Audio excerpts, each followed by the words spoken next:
চিনছেন? ফখরে বাঙ্গালের জানিসিন, বড় হুজুরের জানিসিন, গোটা বাংলাদেশের হাইয়াতুল ওলিয়ার কু চেয়ারম্যান, রফাকুল মাদারিসিল আরাবিয়ার সিনিয়র সহসভাপতি, হেফাজতে ইসলাম বাংলাদেশের মহাসচিব। শাহবাগে যখন আমার নবীকে গালি দিয়েছে, আমার নবীকে যখন লজ্জা নবী বলেছে, আমার রাসূলকে যখন নারীবাদী বলেছেন, তোমরা যারা জুস্তে জুলুসের স্লোগান দাও, তোমাদেরকে কোথাও দেখি নাই। শাপলা চত্বরে রক্ত আমরা ভাসাইয়া দিয়েছি। আর কাউকে তার সাথে শরীক করলেন না। কা কা কা এবার আমি জিজ্ঞেস করতে চাই, ওলামায়ে কেরাম এখানে আছে, মুফাসসিরিনগণ লেখছেন, যদি আল্লাহকে প্রশ্ন করেন, আল্লাহ একজনকেই দেখলেন আর কাউকে দেখলেন না, 1,24,000 পয়গম্বরদেরকে দেখলেন না, কোনো সাহাবীকে দেখলেন না, ওলি আব্দুল গাউস কুতুবকে দেখলেন না, শুধুমাত্র একজনকে আপনি এত ভালোবাসা সম্বোধন করলেন, কারণটা কি? আমার আল্লাহ রাব্বুল আলামিন জবাব দেয়, দুনিয়ার মানুষ ভালো করে শোনো, পৃথিবীতে যখন একজন লোক আমার নাম নেনেওয়ালা কেউ ছিল না, লাত উজ্জা মানাত আর হুবলের পূজা করত, 360 বুত বাইতুল্লাহর চতুর্দিকে লাগাইছে, আমার ঘর বাইতুল্লাহর ভিতরে মূর্তি দিয়া সাজাইছে, ঘরটাকে উলঙ্গ হয়ে তোয়াফ করে, মুহাম্মদুর রাসূলুল্লাহ সাল্লাল্লাহু আলাইহি সাল্লামের পক্ষে মানববন্ধন করার কেউ নাই, স্লোগান দেওয়ার কেউ নাই, তার পক্ষ অবলম্বন করার কেউ নাই, তার পক্ষে কথা বলার কেউ নাই, তার রাস্তার মধ্যে যখন কাটা বিছায় রাখে, সে যখন সেজদায় গেলে উটের নারী বুড়ি এনে যখন তার উপরে ঢেলে দেয়, তাইফের জমিনে যখন পাথর নিক্ষেপ করে, সেই অবস্থায় আমার হাবিব, দুনিয়ার কোনো মানুষ তার পেছনে নাই, দুনিয়ার কোনো মানুষ তার সমর্থনে নাই, সে তখন আমার ঘরকে সামনে নিয়ে দাঁড়ায়া আল্লাহু আকবার। সমর্থক কেউ, পক্ষে কথা বলার কেউ, স্লোগান দেওয়ার কেউ নাই। এখন তোমরা যদি আমাকে প্রশ্ন করো, আমি সবকিছু কা কা বলে আপনি আপনি বলে শুধু তাকে সম্বোধন করেছি, এবার বলো তো দেখি আল্লাহু আকবার। আমার বরত্ব বর্ণনা করার পরে আমার হাবিব তখন কি বলছেন? সুবহানাকা। ঘুমাইছেন? সুবহানাকা ওয়া বিহামদিকা ওয়া তাবারাকা ইসমুকা ওয়া তাআলা জাদ্দুকা ওয়া লা ইলাহা গায়রুকা আলহামদুলিল্লাহি রাব্বিল আলামিন আর রহমানির রহিম মালিকি ইয়াউমিদ্দিন ইয়াকা না'বুদু ইয়াকা নাস্তাঈন আল্লাহুম্মা ইন্না নাস্তাঈনুকা ওয়া নাস্তাগফিরুকা ওয়া নু'মিনু বিকা ওয়া নাতাওয়াক্কালু আলাইকা ওয়া নুসনি আলাইকাল খাইর ওয়া নাশকুরুকা ওয়া লা নাকফুরুকা ওয়া নাখলাউ ওয়া নাতরুকু মান ইয়াফজুরুকা আল্লাহুম্মা ইয়াকা না'বুদু ইয়াকা নাস্তাঈন। দুনিয়ার মানুষ যারা প্রশ্ন করো, জেনে রাখো, সমস্ত কিছু ছেড়ে দিয়ে কোন মানুষের তোয়াক্কা না করে, পৃথিবীর কোন নির্যাতনের তোয়াক্কা না করে, আমার হাবিব বলেছে সুবহানাকা, আমি আল্লাহ বলছি না তাই না কা। তাকবীর, দিন ইসলাম, দিন ইসলাম জিন্দাবাদ, জিন্দাবাদ। কুরআন সুন্নাহর আলো ঘরে ঘরে জানো, ঘরে ঘরে জানো। কুরআন সুন্নাহর আলো, সিরাতুল নবী সম্মেলন জিন্দাবাদ, জিন্দাবাদ। সিরাতুল নবী সম্মেলন জিন্দাবাদ, জিন্দাবাদ। মুসলমান, কথা সংক্ষেপ করতে চাই। আমার নবী মুহাম্মদুর রাসূলুল্লাহ সাল্লাল্লাহু আলাইহি ওয়াসাল্লাম একমাত্র সৃষ্টি জগতের মধ্যে একমাত্র ব্যক্তি যার আলোচনা শুরু হয়েছে পৃথিবী সৃষ্টির 1000 বছর আগের থেকে। পৃথিবীর কিছুই হয় নাই, গাছ গাছালি হয় নাই, পাহাড় পর্বত হয় নাই, নদী নালা সাগর সমুদ্র হয় নাই, আসমান জমিন হয় নাই, চন্দ্র সূর্য হয় নাই, তখন মুহাম্মদুর রাসূলুল্লাহর আলোচনা। মুহাম্মদুর রাসূলুল্লাহ সাল্লাল্লাহু আলাইহি ওয়াসাল্লাম আলোচনা শুনতে আসছেন। রাসূলের জিন্দেগিটা 3 ভাগে বিভক্ত। কয় ভাগ? কয় ভাগ? মনে রাইখা বাড়ি যাবেন কাটা কাটা? মনে রেখে বাড়ি যাবেন তো? রাসূলের জিন্দেগি কয় ভাগ? 3 ভাগ। মিলাদুন নবী, সিরাতুন নবী, হায়াতুন নবী। যে হুজুর ভুল হইলে আপনারা করেন। মিলাদুন নবী, সিরাতুন নবী, হায়াতুন নবী। মনে থাকবে? মিলাদুন নবী, সিরাতুন নবী, হায়াতুন নবী। মিলাদুন নবী মানে নবীর জন্ম, সিরাতুন নবী মানে নবীর জীবন আদর্শ, হায়াতুন নবী মানে নবীর হায়াত। কথা বুঝাইতে পারতেছি? মিলাদুন নবী, আমি আমার মায়ের পেটে ছিলাম কিনা, আমার ডেলিভারি হয়েছে কিনা, আমি মায়ের পেটে থেকে জন্মগ্রহণ করছি কিনা, আমি মায়ের কুলে ছিলাম কিনা, মায়ের বুকের দুধ পান করছি কিনা, মুহাম্মদুর রাসূলুল্লাহ সাল্লাল্লাহু আলাইহি সাল্লাম বোধহয় আসমান থেকে পড়ছে? জি, আসমান থেকে আসছে না? হুজুরেরও কি মা ছিল? হুজুরেরও বাপ ছিল? আমি যেমন বাপ মার মাধ্যমে দুনিয়াতে আগমন করেছি, রাসূলও বাপ মার মাধ্যমে দুনিয়াতে আগমন করেছেন। আমি মায়ের পেটে ছিলাম, রাসূলও মায়ের পেটে ছিল, আমারও ডেলিভারি হয়েছে, রাসূলেরও ডেলিভারি হয়েছে। এটা হলো মিলাদ। এটা কি? মিলাদ। এখন যদি আমি আপনাদের সামনে রাসূলের মিলাদ সম্পর্কে আলোচনা করতে থাকি, তাইলে অন্য যারা আসবেন এখানে কেউ চান্স পাবে না। এখন থেকে শুরু করব, ফজর পর্যন্ত করতে থাকবো খালি মিলাদের আওয়াজ, মিলাদের কথাবার্তা। আর আমি এমন এমন কথাবার্তা বলবো, তার কারণ হলো রাসূলের মিলাদ, রাসূলের সিরাত। আমরা ওই 1.5 টাকা দামের 14 টাকা দামের মিলাদের বই বাজার থেকে কিনা সেই বই পড়ে আমরা রাসূলের মিলাদ শিখি নাই। আমরা রাসূলের মিলাদ শিখেছি কোরআন এবং হাদিসের সাহাবায়ে কেরামের জিন্দেগি দিয়ে। মিলাদের আলোচনা ইসলাম কোরআন সুন্নাহর আলো উলামায়ে তাওবাত জিন্দাবাদ জিন্দাবাদ মাদারিসে কওমিয়া জিন্দাবাদ জিন্দাবাদ তাকবীর। মিলাদের আলোচনা এখন যদি আমি আপনাদের সামনে শুরু করি, দীর্ঘ টাইম যদি আলোচনা করি, আপনারা শুনবেন, আমি বলবো, আমি বলার দ্বারা নফল ইবাদতের সওয়াব পাবো, আপনারা শোনার দ্বারা নফল ইবাদতের সওয়াব পাবেন। হুজুর আপনি মাথাটা এইভাবে লাড়া দিলে ওরা মনে করবে যে হ্যাঁ ঠিক বলছে। কথা কি বুঝাইতে পারতেছি? আমি যদি এখন মিলাদ শরীফ বর্ণনা করতে থাকি, তাই আপনারা সওয়াব পাবেন কিনা? কি সওয়াব? নফল ইবাদতের কথা কয় না। কোন সওয়াব? নফল ইবাদতের। ঠিক না? ঠিক। আর আমি যে আলোচনা করব, আমিও কোন সওয়াব পাবো? নফল ইবাদতের সওয়াব পাবো। এখন কোন ব্যক্তি যদি নফল ফরজটারে বাদ দিয়ে শুধু নফলটারে ধরে, জি, আজকের মাহফিলে আসতেছে আমার বিআই খুরশিদ আলম কাসিমি সাহেব, আমার বন্ধুবর হযরত মাওলানা সাজদুর রহমান সাহেব, এই ধরনের বুজুর্গানি দিন এখানে আসবে। আসার পরে নফল ইবাদত যেমন তাহাজ্জুদের নামাজ নফল না? এখন নফল ইবাদতের ফজিলত সম্পর্কে এখানে শুইনা গেলেন, শুইনা যায়া তারপরে রাত্রে গল্প স্বল্প কইরা রাত্রে যায়া 10টা-11টার সময় বেগম রে বলতে চায়, বেগম আজকে তাহাজ্জুদের যেই সওয়াবের কথা শুনছি, তাহাজ্জুদ না পড়ে আর থাকা যাবে না, রাত্রে 4টার সময় ডাক দিবা। বেগম জিগাই এশার নামাজ পড়ছ তো? বলার তোর ওই তো আপনারা কিছু কর না যে হবে তো। আচ্ছা, আরেকটা দৃষ্টান্ত দেখেন, আমি আপনাদেরকে বলতে চাই, আজকে যদি এখানে ফাগরি বান্ধা সুন্নত,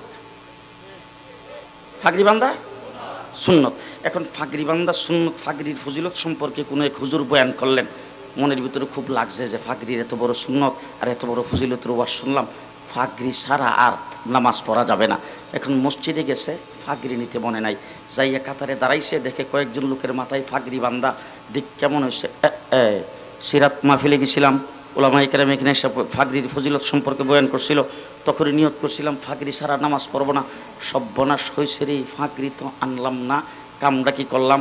তখন ফাগরি বান্দার জন্য ডাইনি বামে তাকে কিছু না পায়া পরনের লুঙ্গিটা টান্দা খুললা মাথায়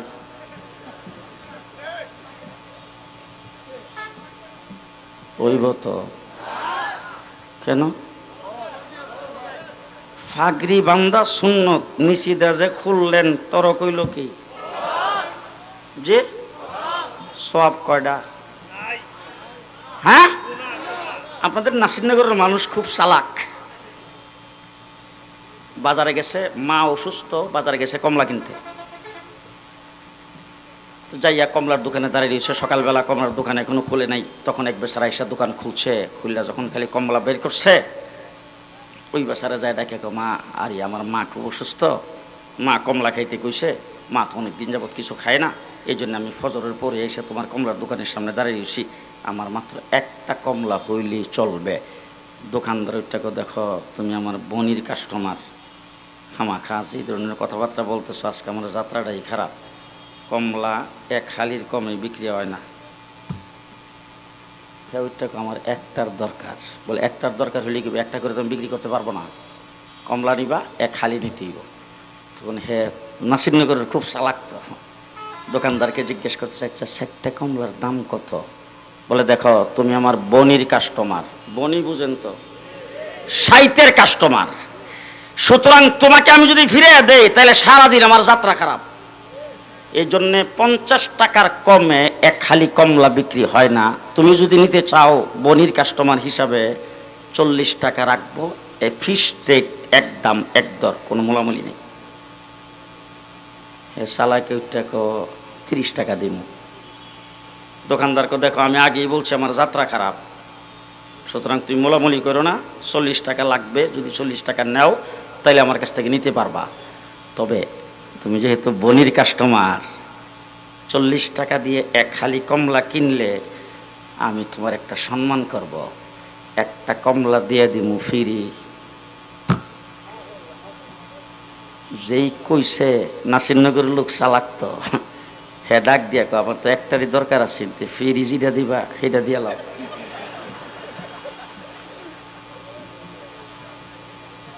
দিব তো? হ্যাঁ দিব নাকি দোকানদারের কাছে কিছু থাকলে? কথা কয় না, ঠিক না বে ঠিক? ঠিক না বে ঠিক? এই জন্য আমার ভাইরা অনুরোধ করে বলবো, মিলাদুন নবীর আলোচনা করবেন, মিলাদুন নবীর স্লোগান দিবেন, মিলাদুন নবী পালন করবেন। নফল ইবাদত 100 বার করেন ফরজ আদায় করার পরে। কথা কি বুঝে আসতেছে? কথা কি বুঝে আসতেছে? মুহাম্মদুর রাসূলুল্লাহ সাল্লাল্লাহু আলাইহি সাল্লামের সিরাত, 5 ওয়াক্ত নামাজ, আমার নবীর সিরাত, রমজান মাসের রোজা, আমার নবীর সিরাত, মাল হইলে হজ পালন করা, আমার নবীর সিরাত, মাল হইলে যাকাত দেওয়া, আমার নবীর সিরাত, রাসূলুল্লাহ সাল্লাল্লাহু আলাইহি সাল্লামের মতো মানুষের সাথে ব্যবহার করা, আমার নবীর সিরাত, স্ত্রীর সঙ্গে যেইভাবে রাসূল ব্যবহার কথা বলেছেন সেইভাবে ব্যবহার করা, আমার নবীর সিরাত, ব্যবসা বাণিজ্যে রাসূলের সুন্নত তরিকায় করা, আমার নবীর সিরাত, গোটা জিন্দেগিটাকে রাসূলের সাথে গড়া। কথা কি বুঝে আসতেছে? বুঝে আসতেছে? বুঝে আসতেছে? মিলাদুন নবী, রাসূল সাল্লাল্লাহু আলাইহি সাল্লামের জন্ম, সিরাতুন নবী, 63 বছরের জিন্দেগি। আমার রাসূল সাল্লাল্লাহু আলাইহি সাল্লাম দিন প্রতিষ্ঠার জন্য তাইফের জমিনে মাইর খাইছেন, প্রয়োজন যদি হয় আপনাকেও মাইর খাইতে হবে। আমার রাসূল সোহাবে আবি তালেবের ভিতরে জেলখানায় ছিলেন, যদি দিনের প্রয়োজন হয় আপনাকেও জেলখানায় যাইতে হবে। রাসূল নির্যাতিত হয়েছেন, সাহাবায়ে কেরাম নির্যাতিত হয়েছেন, আপনাকেও প্রয়োজন হলে নির্যাতনের সম্মুখীন হতে হবে। আজকে পরিষ্কার ভাষায় আপনাদের সামনে বলে যাচ্ছি, আমার নবী মুহাম্মদুর রাসূলুল্লাহ সাল্লাল্লাহু আলাইহি সাল্লামের দুশমন আবু জেহেল রাসূলকে গালি দিয়েছে, শুধুমাত্র একটা শব্দ বলেছেন, সেই শব্দটা হলো মাজনুন, অর্থ হলো পাগল। জিজ্ঞেস করেন শাইখুল হাদিসকে, সিয়াসিতটা যারা পড়ায়, ওই সমস্ত মুহাদ্দিসিনে কেরামকে, কোরআন শরীফের তাফসীর যারা করেন তাদেরকে এই শব্দের বাহিরে কোনো শব্দ দিয়া আবু জেহেল রাসূলকে গালি দেয় নাই। আবু জেহেল, আবু লাহাব রাসূলকে কোনোদিন মৃত্যু বলে নাই, রাসূলকে কোনোদিন কায্যাব বলে নাই, রাসূলের চরিত্রহীন কোনোদিন বলে নাই, রাসূলের সন্ত্রাসী কোনোদিন বলে নাই। আমার বাংলাদেশের নাস্তিক আর মুক্তাদারা রাসূলকে সন্ত্রাসী বলেছে, নারী পাগল বলেছে, চরিত্রহীন বলেছে। তার মোকাবেলায় শাপলা চত্বরে রক্ত আমরাই দিয়েছি তোমাদেরকে।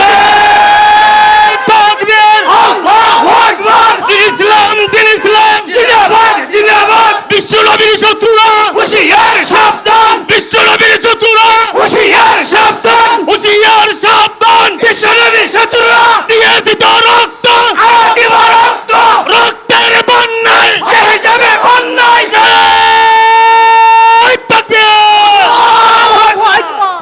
মুসলমান, রাসূল রক্ত দিয়েছে, আমরা রক্ত দেওয়ার আশেক। রাসূল যুদ্ধ করেছে, আমরা যুদ্ধ করার আশেক। রাসূল জিহাদ করেছে, আমরা জিহাদ করার আশেক। রাসূল জেল খাটছে, আমরা জেল খাটার আশেক। রাসূল এবং সাহাবায়ে কেরাম যা করছে আমরা প্রত্যেকটা কাজ বাস্তবায়ন করি।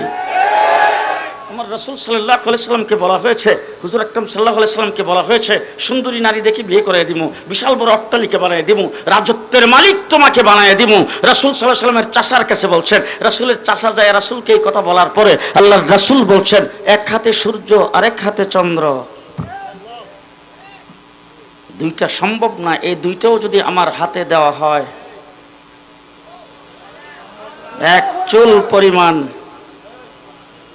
জি জি, আরে হযরত শাইখুল হিন্দ মাহমুদুল হাসান দেওবন্দি রাহমাতুল্লাহি আলাইহি জেলখানার ভিতরে প্রত্যেক দিন একদিন লোহার শিক গরম করে দেওবন্দের প্রথম ছাত্র লোহার শিক গরম করে তার কোমরের পিঠের মধ্যে লাগানো হতো।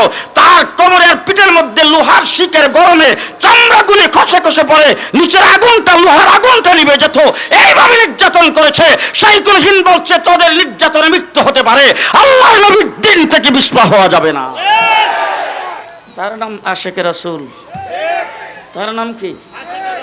মাহমুদ হাসান দেওবন্দি রহমতুল্লাহ আলাইহির খাস চাকরির খাস ছাত্র কুতুবে আলম হুসাইন আহমদ মাদানী রহমতুল্লাহ আলাইহি লাহোরের কোর্টের মধ্যে দাঁড়িয়েছেন। বিচারককে জিজ্ঞেস করেছেন আপনার নাম হুসাইন আহমদ? বলে হ্যাঁ। তাহলে আপনার নাম যদি হুসাইন আহমদ হয়ে থাকে, আপনার বিরুদ্ধে অভিযোগ হলো আপনি নাকি ইংরেজের মিলিটারিতে ভর্তি হওয়া মুসলমানের জন্য হারাম ফতোয়া দিয়েছেন, আর ইংরেজের বিরুদ্ধে যুদ্ধ করা ফরজ ফতোয়া দিয়েছেন। হুসাইন আহমদ মাদানী কাঠ গড়ায় দাঁড়িয়ে দেখা জোরে আওয়াজ করে বলে ফতোয়া আগেও দিচ্ছি, এখনো দিচ্ছি, সামনেও দেব।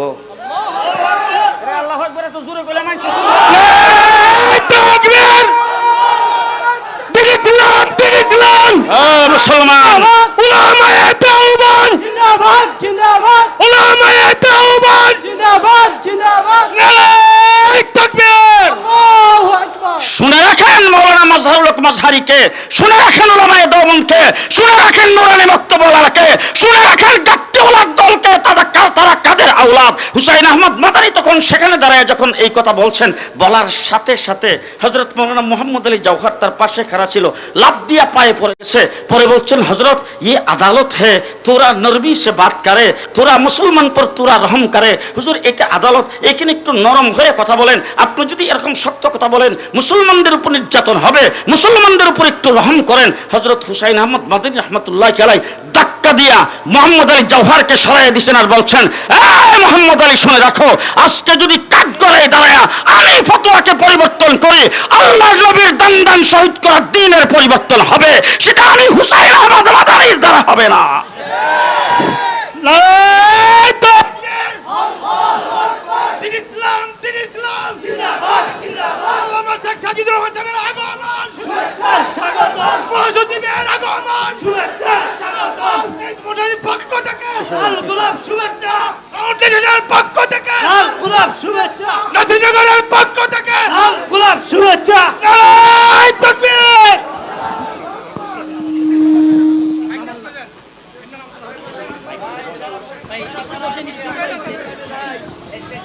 বা স্টেজটা সবাই নামিয়ে নামিয়ে স্টেজের সমস্যা হইতেছে, স্টেজের সমস্যা হইতেছে, আমরা নামলে অনেক ভালো হবে।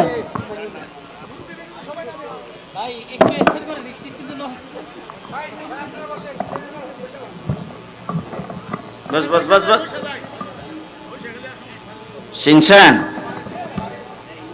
হ্যাঁ চিনেন নাই, চিনেন নাই। বাবা সরেন তো, সরেন একটু, সরেন। চিনছেন? ফখরে বাঙ্গালের জানিসিন, বড় হুজুরের জানিসিন, গোটা বাংলাদেশের হাইয়াতুল ওলিয়ার কু চেয়ারম্যান, বেফাকুল মাদারিসিল আরাবিয়ার সিনিয়র সহসভাপতি, আমাদের ব্রাহ্মণবাড়িয়ার কৃতি সন্তান, হেফাজতে ইসলাম বাংলাদেশের মহাসচিব। হেফাজতে ইসলামকে চিনেন তো? পৃথিবী বিখ্যাত তাওহীদি জনতার রাজনৈতিক সংগঠন। যেই কথা বলতেছিলাম, হুসাইন আহমদ মাদানী যখন মুহাম্মদ আলী জওহরকে ধাক্কা দিয়ে এই কথা বলছেন, বিচারক বিচারপতির আসন থেকে ডাক দিয়ে বলেন, মাওলানা সাহেব কোন জায়গায় দাঁড়ায় কথা বলেন, আপনি কি টের পান? আশেকে রাসূল ভালো করে শোনেন। হুসাইন আহমদ মাদানীর হাতুলির নিচে ছিল কাফনের কাপড়। কাফনের কাপড় টান দিয়ে বের করে কাপড়টা উপরের দিকে উত্তোলন করে বলছে, এই ইংরেজের চালা বিচারক ভালো করে শুনে রাখ, আইন তোর হাতে, কলম তোর হাতে, বিচার তোর হাতে, তুই আমাকে শুনলি। শাহবাগে যখন আমার নবীকে গালি দিয়েছে, আমার নবীকে যখন লজ্জালুবি বলেছে, আমার রাসূলকে যখন নারীবাদী বলেছেন, তোমরা যারা জুষ্টে জুলুসের স্লোগান দাও, তোমাদেরকে কোথাও দেখি নাই। শাপলা চত্বরে রক্ত আমরা ভাসাইয়া দিয়েছি। নারায়ে তাকবীর, আল্লাহু আকবার। উলামায়ে দেওবন্দ জিন্দাবাদ, জিন্দাবাদ। উলামায়ে দেওবন্দ জিন্দাবাদ, জিন্দাবাদ। খোলাফায়ে মাদানী জিন্দাবাদ, জিন্দাবাদ। খলিফায়ে মাদানী জিন্দাবাদ, জিন্দাবাদ। নারায়ে তাকবীর, ফাঁসি ফাঁসি ফাঁসি চাই। গত গত 15-16 বছর পর্যন্ত বাংলাদেশে যারা নির্যাতিত হয়েছে তাদের মধ্যে সবচেয়ে বেশি নির্যাতন আমরা ভোগ করেছি। শাপলা চত্বরে এক সাগর রক্ত আমরা দিয়েছি। এই পেশিবাদ জালিম সরকার তাকে ক্ষমতার থেকে উৎখাত করার জন্য এবং এই দেশটাকে আজাদ করার জন্য লড়াই আমরা করেছি, রক্ত আমরা দিয়েছি।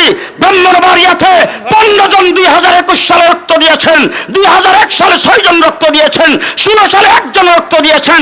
রক্তের বিনিময়ে হাতিয়া চলে গেছেন। আজকে মোদী সাহেবের কুলে আসেন, তাকে নিয়ে আপনি সন্তুষ্ট থাকেন। যদি ইসলামের বিরুদ্ধে কটূক্তিকারীদের বিচার যদি আপনি না করেন, পিঠায়া তখতা বানায় দেওয়া হবে, তখতা বানায় দেওয়া হবে। নাসরুন মিনাল্লাহ, ফাতহুন করিম। আসসালামু আলাইকুম ওয়া রাহমাতুল্লাহ। ইসলামের দুশমনরা হুঁশিয়ার সাবধান।